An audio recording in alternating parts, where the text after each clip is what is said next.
You ever go to LinkedIn or go to a conference and see somebody else who's just nailing it with their content marketing? And I'm always curious, how are they doing it? What does it look like behind the scenes? So in this podcast, that's what we're gonna explore. I'm gonna ask dumb questions of smart people to figure out how content marketing is working these days and how you and I can take away actionable steps for our businesses.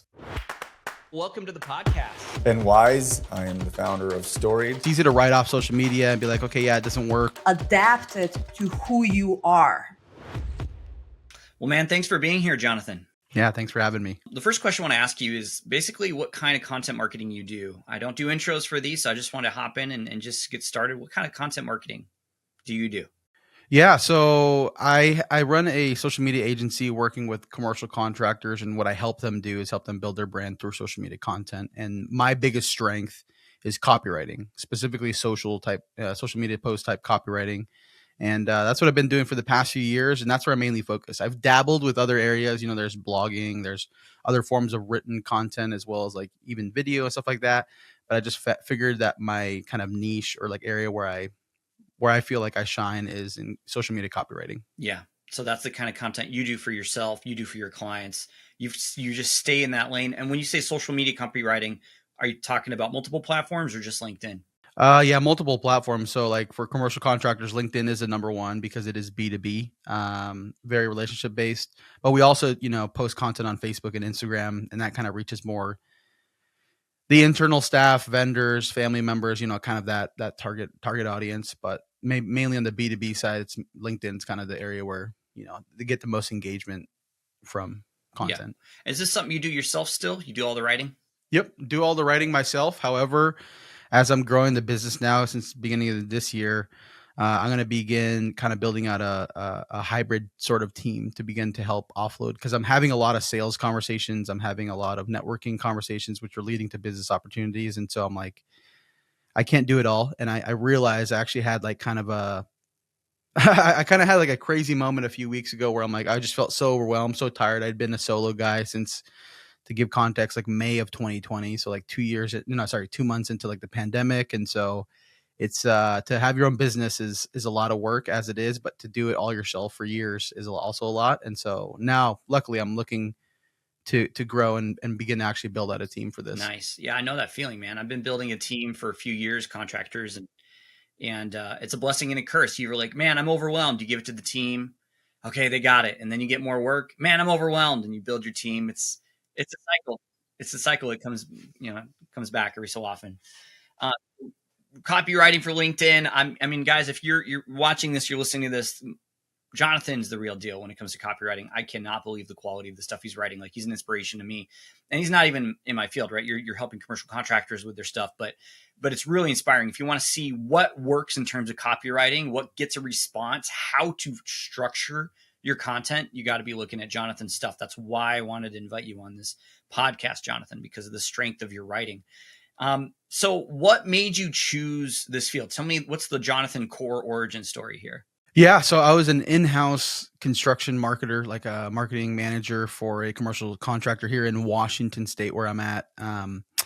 And as a marketing manager, as many would know if they had that role, you wear many hats in marketing. Sometimes people think, oh, it's just marketing, it's just this one thing. No, it's multiple things. But as I was in there, I realized I really liked the social media side, and specifically the copywriting, kind of storytelling side of content. And so eventually, like I mentioned, May 2020, decided to venture off and go full-time on my own business. I had my business already established. I was doing some freelancing stuff on the side, but I'm like, okay, let me actually go out and see if I can make this work. And luckily, the employer that I was employed with ended up becoming my first client, because I told them that, hey, I'm going to be transitioning out. And that was awesome. Like, for me to have that first win under my belt before starting was awesome. And then, the business model before I started was I do anything for anyone that pays. Because that was in a nutshell, because I needed to make money. It's the pandemic and unsure. And so I did that for a while, and little by little started honing in on the actual service that like I mentioned, that I feel like I have a good amount of knowledge in, which is social media, content creation, copywriting. And ever since then, over the past few years, kind of honed in from helping every industry. And then I went in a level deeper to service-based businesses. And then I went a level deeper to construction. And then now more specifically back into commercial construction, because that's what I was initially in myself. And and so I have been doing that for the past few years. And I think it was like 2 years ago where I decided, I'm like, I'm not like a sales guy per se, like a prospecting sales guy. I can, lead discovery call, proposal, all that sort of negotiation. I could do that, but it's just the prospecting. I just don't like bothering people. I just don't like being that guy. And I don't like receiving those calls or emails. So I also didn't want to do it as well. So I'm like, I wonder if I could land clients through social media. And so I kind of began on this venture of interviewing a few CEOs, both clients as well as not clients, to kind of understand, okay, what's interesting to them. And they weren't leading questions per se. It was just more like, hey, what matters to you from a high level, trying to understand just what's top of mind for them. And then I kind of looped that in. Okay, what can I begin creating? And so initially when I created my content, it was a lot more focused on those topics that they cared about. But I'm like, okay, this is helpful and may get some engagement, but this is not what I'm selling as a business. And so my goal is like, okay, how do I actually bring in social media and commercial construction and the benefits that it brings? And so that kind of ventured off into creating, I think it was like 2 posts per week. That I did that for like about a year, maybe a year and a half. And about 9 months, maybe 8-9 months in, I got my first lead. General contractor out of Pennsylvania reached out, and I'm like, whoa, like that just completely blew my mind away. And then from there, so that opportunity, although, it was a potential opportunity, it didn't close, which is totally fine. But it was a few months later, eventually, I had a national general contractor reach out. We hop on a call, everything makes sense. And they ended up becoming my first client through social media, through LinkedIn specifically. That's the only platform I'm posting on.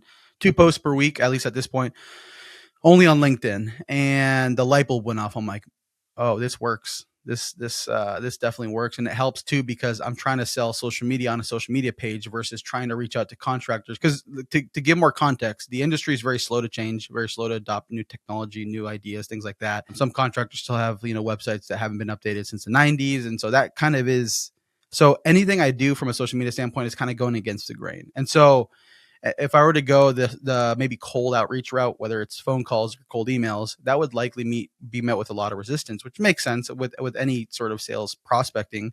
But in this case, I'm like, I want to reach people who are on the platform, see the value in it, but just don't know where to go or who to work with. And so that's what I've been doing over the past few years.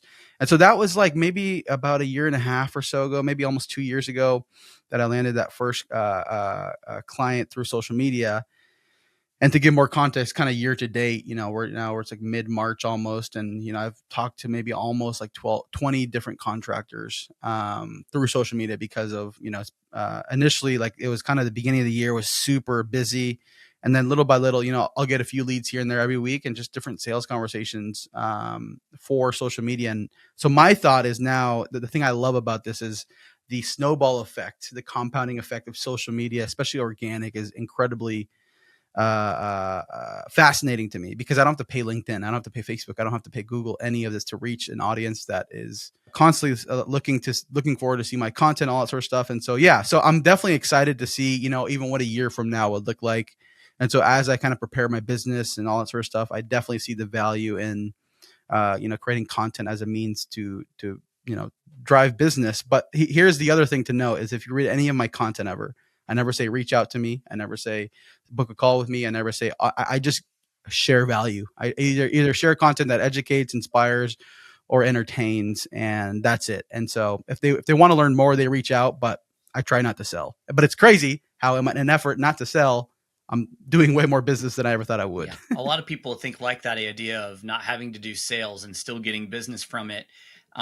You are doing sales at some point. Is it just at the discovery process that kicks in? What does that look like? Yeah. So for sure at the discovery process, I mean, people will reach out, you typically saying, hey, saw your content, would love to hop on a call, see how you can help. And then from there, I take them through my discovery process, which my whole sales process is dialed down to a T. I'm still constantly refining it, but it's like, I have my discovery questions, all that sort of stuff to be able to qualify and understand them to see if I can actually help.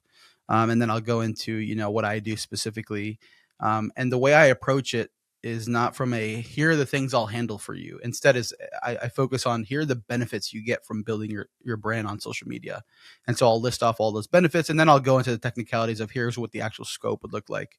But I do this strategically because I understand that from my perspective, especially too, and this is kind of a mindset I had when creating content years ago, is I want people to see social media and content as not a commodity. It's an actual strategic function in your business that can help build brand awareness, potential business development opportunities, and especially for construction, talent acquisition, things like that.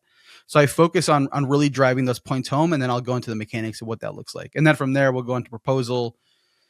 And then, if they need time to decide, follow-ups, all that sort of stuff. And then from there, I have my whole onboarding kickoff process after that. Yeah. So. You said something interesting. You talk about how social is not a commodity. Why do you think so many people still believe that? It's working. Why do you think so many people still believe that? Well, first thing is people say that so they don't have to think about it. Like, it's easy to just say, hey, it's easy to write off social media and be like, okay, yeah, it doesn't work. Because they, in a sense, it's like, it's easier to just do what you've been doing this entire time versus change. And so that's the first thing. The second thing is it's extremely hard. Like, I would be lying. Like, I'm sharing all these milestones and breakthroughs and all sorts of stuff, but it's really hard work, man. Like, it's focusing on building an audience, creating content, especially, and constantly refining, updating, tweaking the content, and also to saying, hey, this post kind of sucked, like, and being able to admit that to myself. It's like, okay, like this wasn't as good as I thought it would be. It's hard engaging every day. Like, keep in mind, I engage on industry connections content every single day, trying to build community, because my goal isn't to just post and ghost. Like, I actually want to build relationships with people that engage on my content, as well as kind of reciprocate on other people's content. So I think that's the other thing. And then also too, the last thing is, people from a commodity standpoint, is people aren't patient enough to see the results. Like I mentioned to you, like I'd been posting for 9 months at this point and no results. And I was paying for LinkedIn Premium. I'm like, man, I was even doubting myself. I'm like, is this even worth it? Like, I'm paying this additional cost. That first client obviously more than paid off, LinkedIn Premium and all this time and effort that I had. And so every client after that was just icing on the cake, and it just continued to build from there. So yeah, those are the three things I would say. But the last piece I feel like is where people get stuck, is just patience. But also too, maybe the fourth point, maybe additional point, is people don't know what to measure or what goals to measure is. I think if you don't know what you're optimizing for, then it's going to be easy for you to just write it off and say, hey, this doesn't work, or, there's no point or value in this. Whereas I'm like, I have case studies myself, or as well as other people in the industry that have seen it work. So yeah. And I say specific goals because sometimes people are like, hey, I want it to do everything. It's like, no, you have to have one specific goal in mind that you're building, and then reverse engineer from there. Give me an example of a specific goal with social media that's a healthy goal, reasonable goal. Yeah. So for example, for one contractor, I think it has to do, so like with commercial construction, you can't necessarily post and land a client, because these are multi 6, 7, 8 figure contracts. It's big buildings, all that sort of stuff. So it's going to take a lot of conversations, sales cycles, all that sort of stuff are long. But the goal is, though, is let's assume like your director of business development or someone who's actually going out to develop business. Let's say they meet with the client and they're like, hey, we see your content all the time. It's super awesome to see what you guys are doing, all that sort of stuff. And in my perspective, it helps because business development individuals, typically their kind of cadence for business development usually involves around office visits, going to visit their clients, dropping off donuts, scheduling lunch, scheduling coffee, all that sort of stuff, as a means to stay top of mind, as a means to be able to develop the relationship, things like that. And so, but the thing though, is you can't do that every day. Like, you have a limited amount of time, resources, but also too, you don't want to annoy your clients either. And so what's the best way to stay top of mind and continue to nurture those relationships is social media content. And so I have a structure for different types of content that, we'll build from, as far as a framework that I use with contractors to be able to build content that helps them keep content interesting enough. So that way people aren't like, okay, we know that on Tuesday, this XYZ construction's always posting this type of, like, no, we try to mix it up so it's not stale. And so it's constantly getting built and tweaked and all that sort of stuff, but it helps from that standpoint. So like, let's say when they finally have lunch with one of these clients, they're like, hey, I see your content all the time. It's super awesome to hear. Like, I heard about this new hire, this promotion, blah, blah, blah. Tell me about, like, it just, you have no idea the amount of benefit and value that has, especially when it comes to business development, relationship building, all that sort of stuff. So I would say that that's one example as far as like making business development easier. But also too, if we want to equate that as well, as like I have one commercial subcontractor that's a smaller, meaning smaller in scope. So like you have like this, you have tons of subcontractors on a project, and then this contract is a very small part of this project, but they're getting, the $500+ million contractors organically following their page because they're seeing their content. And the benefit here is not a lot of people in construction are posting content, but let alone really good content. And so it helps to just even get organic follows to people that maybe they've never talked to just yet, but are from these astronomical companies. And because they saw the content, something resonated. So you're telling me that people in construction in B2B actually use social media, Jonathan? Is this true? Can it be true? It is 100% true. And as the industry continues to get younger, this is only more and more increasing more and more. And I say this because I have young graduates, young people in the industry working for these large companies who follow my content. And I always ask them, like, I'm always surprised by, I'm like, why is this project manager, project engineer, or superintendent or whoever, why are these people following me? And it's crazy because they all like marketing. Like, they are all fascinated by content creation. And so it's really cool to see it from my lens. But now for my clients, it's like, it's awesome to say, hey, we're staying top of mind with your ideal customer and nurturing that relationship digitally. So that way it makes business development in person easier and better, more fluid. Makes sense. Well, Jonathan, one of the reasons I do this podcast is to like get behind the scenes, peek behind the curtain, because I'm super curious how other content marketers who are hitting out of the park, how they're doing it. You mentioned a framework earlier. Can you tell me, what does that look like? You're onboarding a client, you're sharing, you're walking through a framework. Like, what does that, can you share your secret sauce, so to speak, without giving away too much details if you have anything that's your IP, but what does that look like for a client working with you to get that success? Yeah. So I have a whole process from onboarding. I do a social media audit, I do competitive analysis, and then all that information just feeds into building out social media strategy, which the way I structure building social media strategy is answering the who, what, when, where, why, and how we're going about, and obviously the first question is, why are we doing this? And then everything else kind of, builds from there. Once we get that, then we'll go into actually, coming up with ideas, a kind of a content idea brainstorm together to kind of understand what topics matter to them. The benefit, though, is within construction, there's a handful of topics that are universal across the board, and that's where my my framework comes into place, which is people, projects, and purpose. And so I'll typically try to divide them amongst those three. So like, there's a people side, the people spotlights, people testimonials, awards, things like that. That the specific people we're given, whether it's from the company or maybe from a client or things like that. And the point in that is we want to humanize a brand, because a lot of contractors hide behind their projects. Like, if you go on their website, you go on their social media, all you see is projects. But like, man, is there actual people behind here? And it's crazy because this is the people content is what actually gets the most engagement. And so, well, that's kind of the first pillar. But the second pillar is obviously projects. You have in construction, we call it awarded project, but meaning like that's the person that is getting to do the project, do the build. You have the groundbreaking, you have the topping off. Once you get a big building and you put the last beam, that's called the topping off. And then you have different stages throughout construction. You have the certificate of occupancy, which means, hey, like we're good to go and begin moving people in. And so there's all these milestones. And so being able to tell that story of the build and just all the unique aspects of a project, that's where the project section it comes in. But then the purpose last piece really has to do, in my opinion, with what makes a contractor unique or different. So like, if you look at, let's say there's two general contractors side by side, they do the same type of work.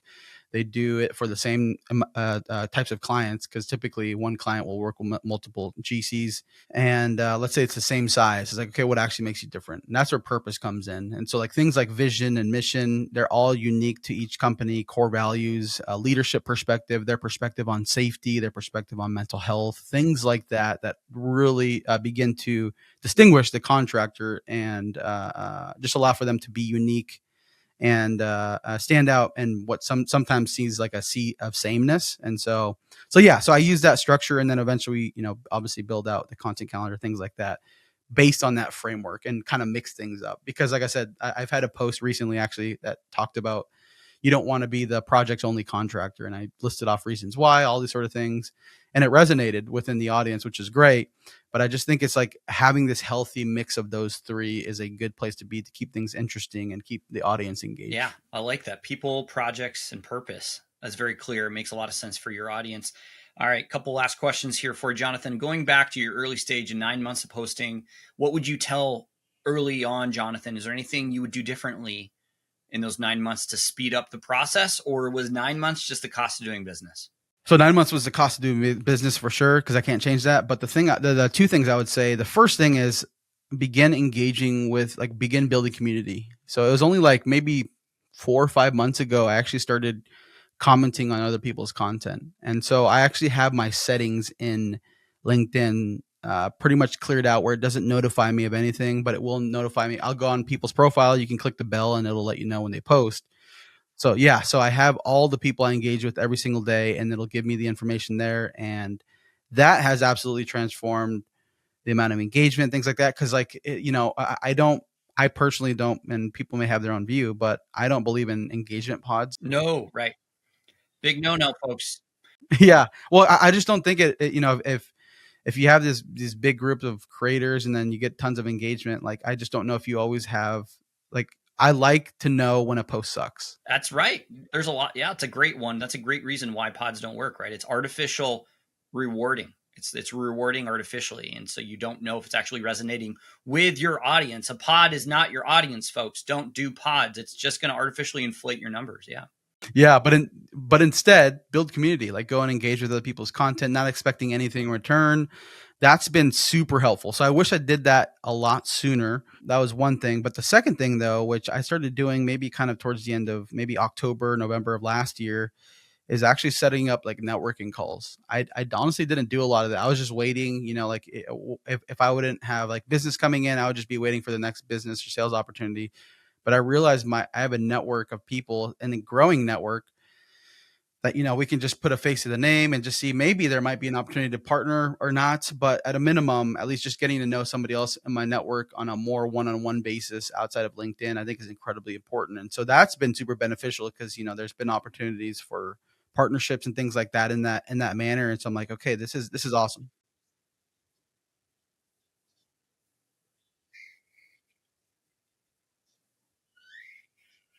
Love it. Yeah. All right. So content marketers, founders listening to this, they're going to learn from you, but who do you learn from? Who's your content inspiration? Who are there, people in the content world, maybe someone outside of the content world that you draw inspiration from to inform your own methodologies and content and philosophies?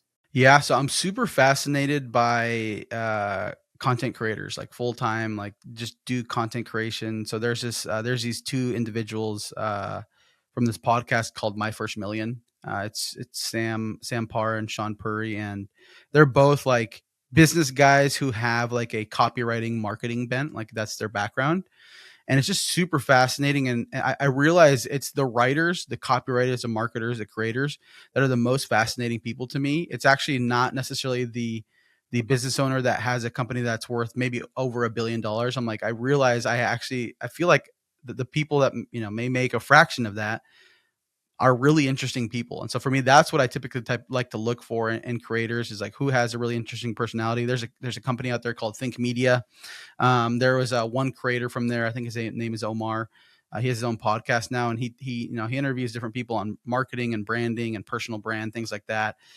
Super fascinating. But then also too, I listen to individuals in the B2B marketing space. There's a podcast called B2B Growth. It's run by a podcasting agency, and they have a really interesting structure to their podcast, which is super cool. And then I think one last one is Marketing School. So it's these two marketers who both have agencies, but basically create content full time. And they share a lot of insights, and just whether it's not solely only marketing. There may be some business stuff in there, but they just try to help bring just new ideas or ways of thinking about content, social media, lead gen, all these sort of things. So, but just in general, I just like practitioners, content creators, in my opinion, are far more interesting than the business owners. No knock on business owners, because I know that they're doing incredibly good things. But for me, I like to think of it through the context of like, hey, if I had the chance to have coffee with this person, I'm like, I feel like you'd learn a lot more from a content creator than a business founder, relevant relative to your position, Yeah. what you're doing today. Makes sense. Exactly. Makes sense. Well, Jonathan, thanks for being here today. Appreciate being able to pick your brain, learning about how you do things. Great work on LinkedIn. If anyone wants to get in touch with you, learn about you, where should they go? Yeah. So if you guys want to connect, learn more, have more questions, just connect with me on LinkedIn, Jonathan Core on there. If you guys want, yeah. And even if you guys aren't in construction, just even see, just like, just read my content just to get an idea of how I'm going about, building community, building relationships at scale with people in my industry, and building affinity, generating clients, generating opportunities, public speaking, podcasts, all these sort of things, just because I'm posting on social media. And so, yeah, hopefully this is a nudge for those of you out there who aren't doing that and maybe have been on the fence. Is like, definitely take the step. But if you guys need use case, feel free to check me out on LinkedIn. And that's Jonathan Core, COR, folks. Jonathan, thanks for being here today. Thanks, Justin.